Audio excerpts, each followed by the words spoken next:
Long mid face बहुत ज़्यादा ख़राब दिखता है और ओवरऑल आपकी अट्रैक्टिवनेस को बहुत ज़्यादा ख़राब कर देता है। आपके फेस को बहुत ज़्यादा ख़राब दिखाता है। लॉन्ग मिड फेस में क्या होता है कि आपका जो फोरहेड और जो चिन है वो करेक्ट पोजीशन में होता है, करेक्ट साइज़ में होता है। लेकिन जो आपका मिड फेस होता है वो बहुत ज़्यादा लंबा होता है। वो बहुत ज़्यादा लंबा दिखता है, दैट्स व्हाई एक इल्यूज़न बन जाता है, एक हॉर्स फेस टाइप का। आपका फेस एकदम हॉर्स की तरह लगता है जो कि बहुत ज़्यादा ख़राब दिखता है। तो कुछ चीज़ें जिसे आप ट्राई कर सकते हैं जिससे आपका जो मिड फेस है, जो लॉन्ग मिड फेस है, उसे फिक्स कर सकें टेम्परेरी और ओवरऑल आपके फेस को बैलेंस कर सके और आपके फेस को बेटर दिखा सकें। दो फास्ट चीज़ें हैं जिन्हें आप जल्दी करके आप अच्छा बना सकते हैं फेस को, और कुछ चीज़ ऐसी हैं जिन्हें आप ट्राई कर सकते हैं लेकिन उनकी गारंटी नहीं है वो रिजल्ट देगा या नहीं देगा, बट ये लॉन्ग टर्म रहेगी। तो सबसे पहली चीज़ है जो आप फिक्स कर सकते हैं जिसे आप करके आपका जो मिड फेस है वो छोटा दिखा सकते हैं, वो है स्पेक्स। जब आप स्पेक्स या ग्लासेस पहनते हैं तो ओवरऑल आपके जो फेस को वो बैलेंस आउट करता है।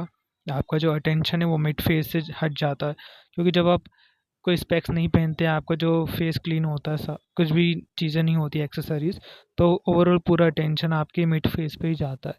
लेकिन जब आप स्पेक्स पहनते हैं तो वो ओवरऑल अटेंशन डाइवर्ट होके आपके पूरे फेस पे जाता है और वो आपके मिड फेस को जो कि लॉन्ग है उसको बैलेंस आउट करता है।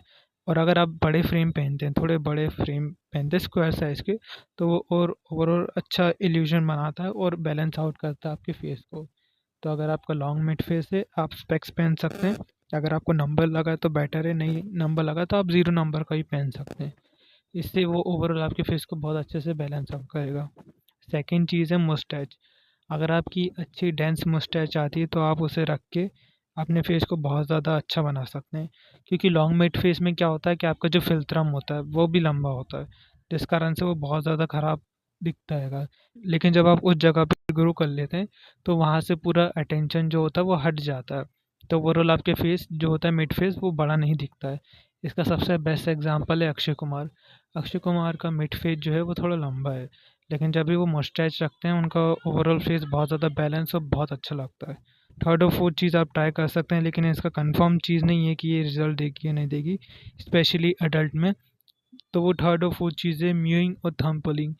बेसिकली म्यूइंग और थंब पुलिंग में क्या होता है, जब आप म्यूइंग करते हैं तो ओवरऑल आपकी जो टंग है आपके अपर पैलेट को टच करती है, वो फोर्स देती है कंटिन्यूस, जिस कारण से आपकी जो मैक्सिला है वो डेवलप होती है और जो ग्रोथ होती है वो अप साइड और फॉरवर्ड ग्रोथ होती है। तो उससे क्या होता है कि आपका जो मिड फेस होता है वो थोड़ा बेटर लगता है, आपकी चीक बोन्स और मैक्सिला डेवलप होती है जो कि आपके फेस को और ज़्यादा अच्छा डिफाइन देती है और अच्छा बनाती है। लेकिन इसमें कमिटमेंट नहीं रहता, क्योंकि अगर आप अडल्ट हैं तो फिर वो रिज़ल्ट नहीं देगी, इसे भी मोस्टली प्यूबर्टी में ही देती है, लेकिन आप ट्राई कर सकते हैं। ज़्यादा समय के साथ करेंगे तो वो माइट भी थोड़ा बेटर आपका पॉस्चर कर दे और थोड़ा बेटर रिजल्ट दे दे। और थंब पुलिंग भी इसके अलावा आप कर सकते हैं। थंब पुलिंग में फिर क्या होता है कि वो एक्सट्रीम प्रेशर दे सकती है। थंब पुलिंग में भी गारंटी नहीं होती कि आप वो एक्स्ट्रा 100% रिजल्ट देगी ही नहीं देगी, बट थंब पुलिंग में क्या होता है कि आप प्रॉपर प्रेशर देना उनको अपनी उंगलियों के थ्रू, फिंगर्स के थ्रू। तो उससे भी क्या होता है कि आपकी जो अपर पैलेट होती है वो पुश पुश होती है अप साइड और फ्रंट साइड। तो ये दोनों चीज़ें अगर आप चाहें तो ट्राई कर सकते हैं। मोस्टली एडल्ट्स में रिजल्ट नहीं देगी लेकिन प्यूबर्टी में अच्छे रिजल्ट देगी।